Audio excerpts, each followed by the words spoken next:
Hey everyone, welcome back to the Work, Life, and AI channel. Today we're diving into a topic that's on everyone's mind. Is AI really coming for our jobs? Specifically, entry-level jobs.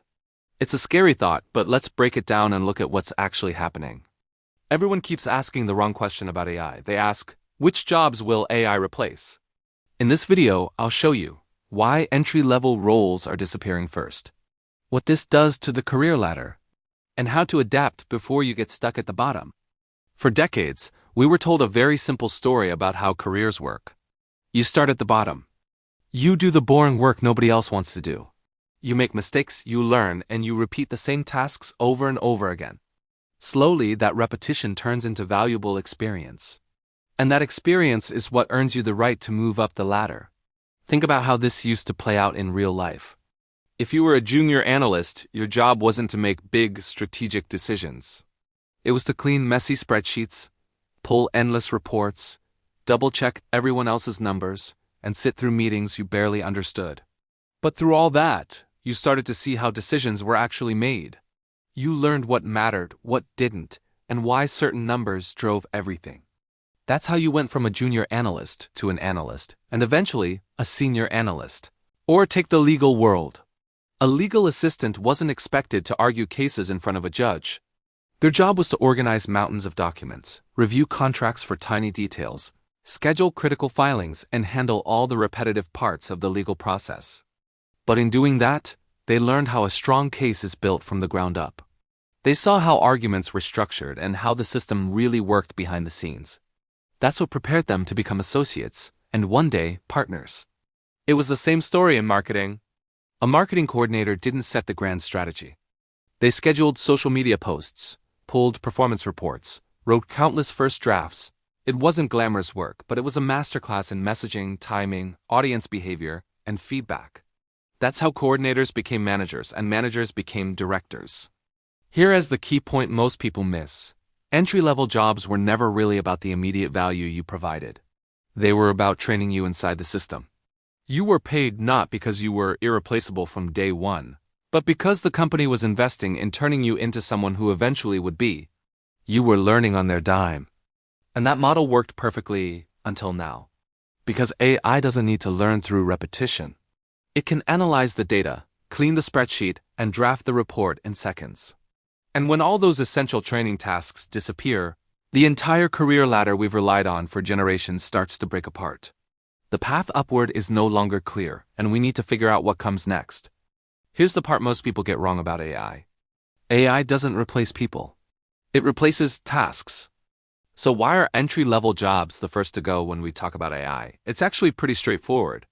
Most entry-level roles are built around repetitive, rule-based work. You process information. You produce predictable outcomes. And that's exactly what modern AI is getting very good at. AI can analyze spreadsheets, answer common customer questions, schedule meetings often faster and more accurately than a human. From a business perspective, automating these tasks saves money on salaries, training, and office space. And AI doesn't need breaks. It doesn't need benefits. It works 24/7. That makes this less about technology and more about economics. Entry-level jobs are built almost entirely out of tasks that are repetitive, rules-based, low-risk, and high-volume. These are tasks where the goal isn't creativity or judgment, it's consistency. Take resume screening. AI can now do that in seconds. The task disappears. Or look at data cleanup. Scheduling, first drafts, Tier 1 customer support. These jobs weren't just about output. But now, the system teaches itself. Companies don't lose productivity when these roles disappear, they gain it. Now, you might be thinking this all sounds like some distant, futuristic problem. But the signals are already here, and they're getting louder.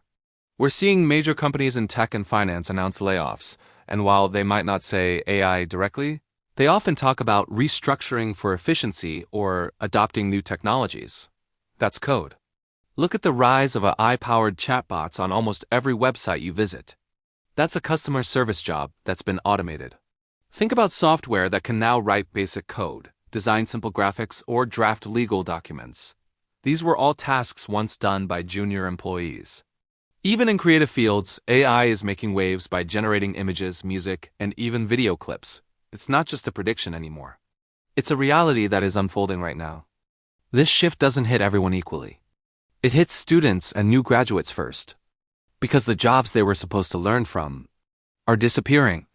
It hits career switchers just as hard, because entry-level roles used to be the bridge into something new. It also hits managers, even if they don't realize it yet. Because when entry-level roles disappear, there's no pipeline behind them. No juniors today means no seniors tomorrow. Parents feel this shift as well, even if they can't name it yet. The path that worked for them doesn't exist anymore. This isn't a motivation problem or a work ethic problem. It's a system problem. And that raises the most important question. But here's the crucial part. It's not all doom and gloom. This isn't the end of jobs, but it is a massive shift. The key is to adapt. Instead of competing with AI on repetitive tasks, we need to focus on what makes us human. Creativity, critical thinking, complex problem solving, and emotional intelligence. The future of work isn't about being replaced by AI. It's about working alongside it. Learn how to use these new tools. Become the person who can manage the AI, who can prompt it to get the best results, and who can add that uniquely human touch to its output. The jobs of the future will require us to be more strategic and more creative, so start learning those skills now. Focus on collaboration, communication, and leading with empathy. That's how you'll not just survive, but thrive in this new era. Adapting to AI doesn't mean panic. It means repositioning. The biggest mistake people make is trying to compete with AI. The goal is to use it as leverage, not see it as a rival. Learn how systems actually work, not just how to perform tasks inside them. AI can generate options. Humans still choose direction. Context, synthesis, and knowing what matters beats raw speed. The ability to explain complex ideas clearly is becoming more valuable, not less.